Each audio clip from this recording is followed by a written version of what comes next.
पैसा इस दुनिया की सबसे बड़ी ताकत है। पैसे से सब कुछ खरीदा जा सकता है, जो चाहो वो पाया जा सकता है। आपको भी ऐसा ही लगता है? चलिए एक कहानी सुनाता हूँ। मुंबई में एक ऑटो ड्राइवर हुआ करता था।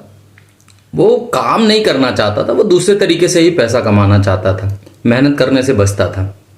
वो हमेशा पैसे कमाने के लिए या तो लॉटरी का टिकट लेता था, उसको लगता था मेरी लॉटरी लग जाए। रेस कोर्स में, घोड़ों की दौड़ में घोड़ों पर पैसे लगाता था। कोई मैच हो रहा हो, कोई प्रतियोगिता हो रही हो तो उसमें प्रतियोगियों पर पैसा लगाता था कि कौन अच्छा जीतेगा, कौन अच्छा खेलेगा।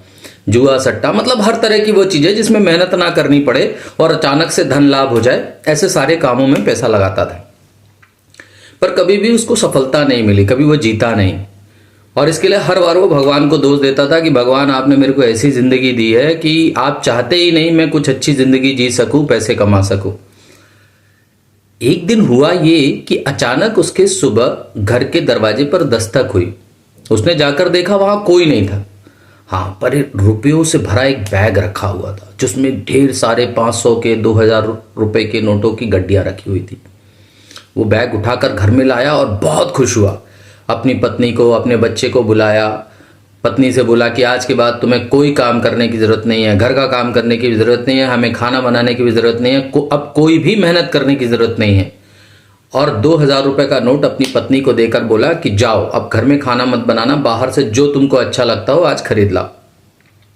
और अपने बेटे को उसने ऑटो रिक्शा की चाबी दी और कहा जाओ इसको बेच दो, अब से मैं ऑटो नहीं चलाऊंगा, अब से हम आप अच्छी ज़िंदगी जिएंगे। ऐसा कहकर उसने दोनों को रवाना कर दिया।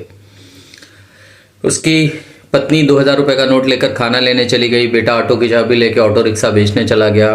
बहुत देर हो गई इंतजार करते, पर ना तो ही उसकी पत्नी वापस आई, ना ही उसका बेटा वापस आया। ये सोचकर वो बड़ा परेशान हुआ। मन में बुरे बुरे विचार आने लगे। उसने सोचा चलो मैं ढूंढ कर आता हूँ। ये सोचते हुए घर के बाहर निकला ही था कि देखा उसकी पत्नी मायूस सा चेहरा लिए चली आ रही है और दूसरी तरफ से उसका पुत्र भी ऑटो लेके चला आ रहा है और उसके चेहरे पे भी निराशा और नाकामयाबी के भाव हैं। जब दोनों घर आ गए तो उसने अपनी पत्नी से पूछा क्या हुआ, तुम खाली हाथ लौट आई? पत्नी ने बताया कि आज हमारे शहर के सारे होटल बंद है, सारी दुकानें बंद है, सब कुछ बंद है, कोई आज अपने काम पर आया ही नहीं। यही बात उसके पुत्र ने भी बताई कि मैं आज जहाँ जहाँ ऑटो खरीदने वाले या पुरानी गाड़ियाँ या सेकंड हैंड गाड़ियाँ खरीदने वाले थे वो सारी दुकानें बंद थी। इवन जो लोग भी मिले कि जो ऑटो रिक्शा चलाना जानते थे उनको भी मैंने बेचना चाहा, पर किसी ने भी इंटरेस्ट दिखाया ही नहीं, खरीदना चाहा ही नहीं। उसको बड़ा आश्चर्य हुआ कि अरे ऐसा कैसे हो सकता है।